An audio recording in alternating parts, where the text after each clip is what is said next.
Қайырлы күн, қалайсыздар? Мен бүгін сіздерге сүзбелі пирог ұсынамын. Қажет заттар міне көрсетіліп тұр.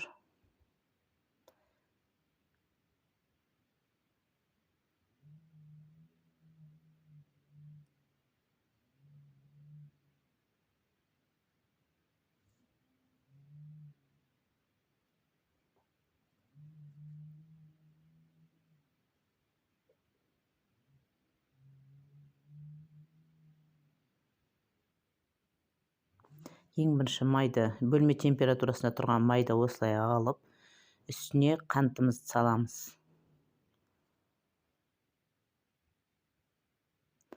Енді бұны вилкамен езіп араластыруға болады. Болмаса миксермен де араластыруға болады. Мен енді қолмен араластырғанды өзіме ыңғайлы көріп, осылай вилкамен қант пен майды араластырып жатырмын. Барлық майға қантты араластырасыз осылай. Жалпы бұл қамыр, иленіп жатқан қамыр, тәтті осы сүзбелі пирог болсын, қаймақпен жасалатын пирог болсын, соларға жақсы қамыр болады.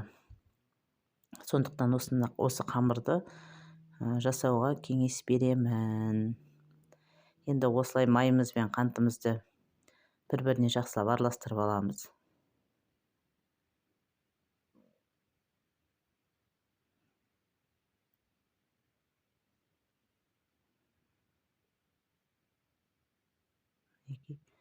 Араластырып болып қалдық.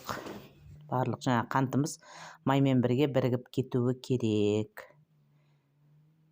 Осылай біріктіріп болғаннан кейін бір жұмыртқамызды қосамыз. Жұмыртқамызды араластырып аламыз. Мінекей.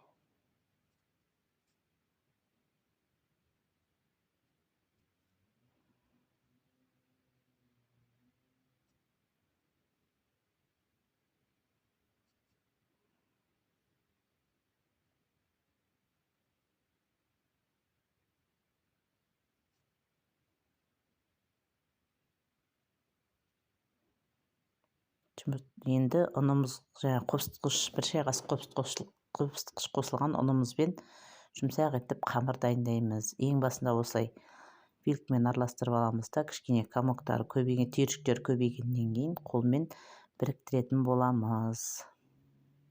Барлығын осылай араластырып аласыздар.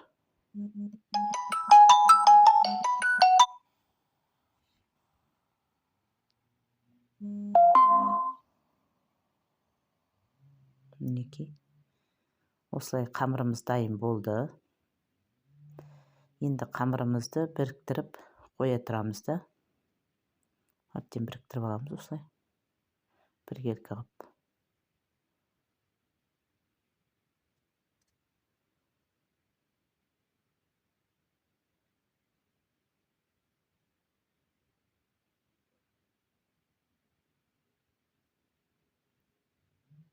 Мінекей.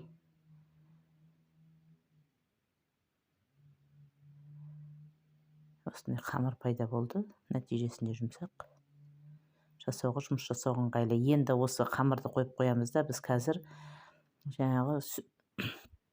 ірімшігімізден салма дайындаймыз. Оған 400 грамм ірімшік, оған қаймағымызды қосамыз. Міне ірімшіктің үстіне қаймағымызды саламыз.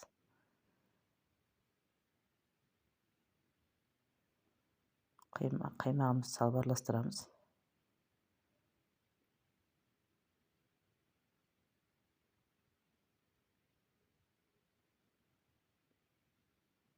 Қаймағымызды араластырып қойдық, енді қантымызды саламыз.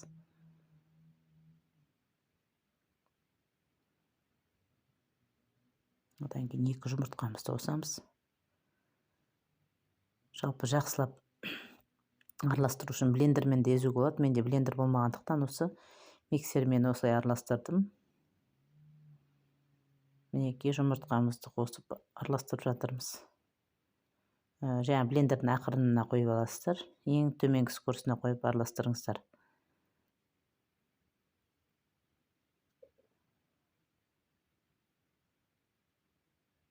жақсылап әбден араластырып алуымыз керек осылай.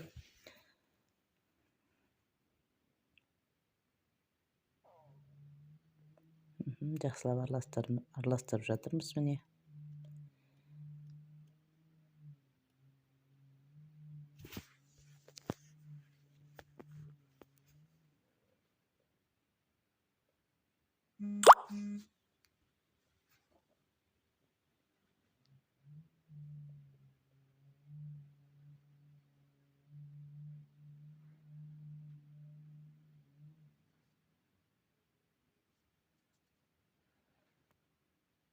Енді осыған ванилинімізді саламыз.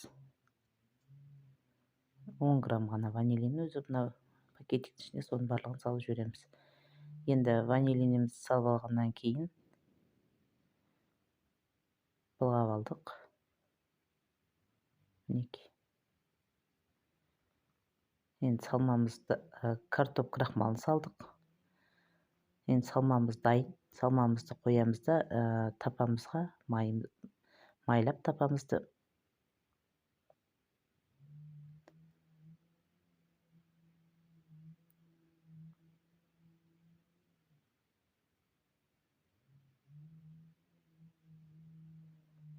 жан-жағына тегіс майларын жағып аламыз, майлап қоямыз осылай.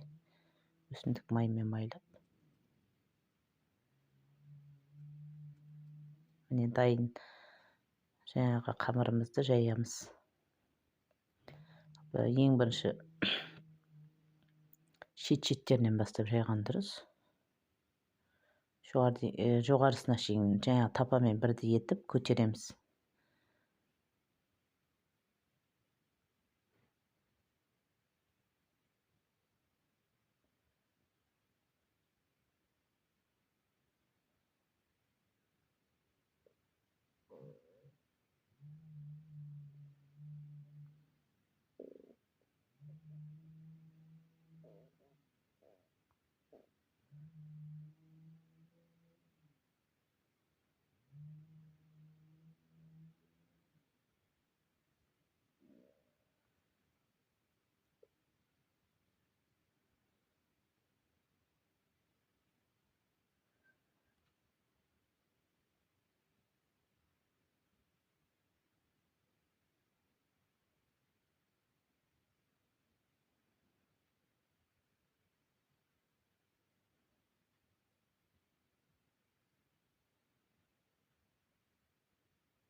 Қолмен тегістеп тастаймыз. Қамырдың табанының астындағы қамырды қолмен тегістейміз. Біркелкі етіп, және салмамызды осылай құямыз да 150 градусқа 1 сағатқа духовкаға пісіріп аламыз. Егер де духовкаларыңыз тез қатты қызатын болса, градусын одан да азайтыңыздар. Нәтижесінде міне осындай пирог пісіп шықты. Қамыры үгітіліп тұр. Наны жеген кезде дәмі керемет, ас болсын. Сіздерге де жасап көріңіздер деп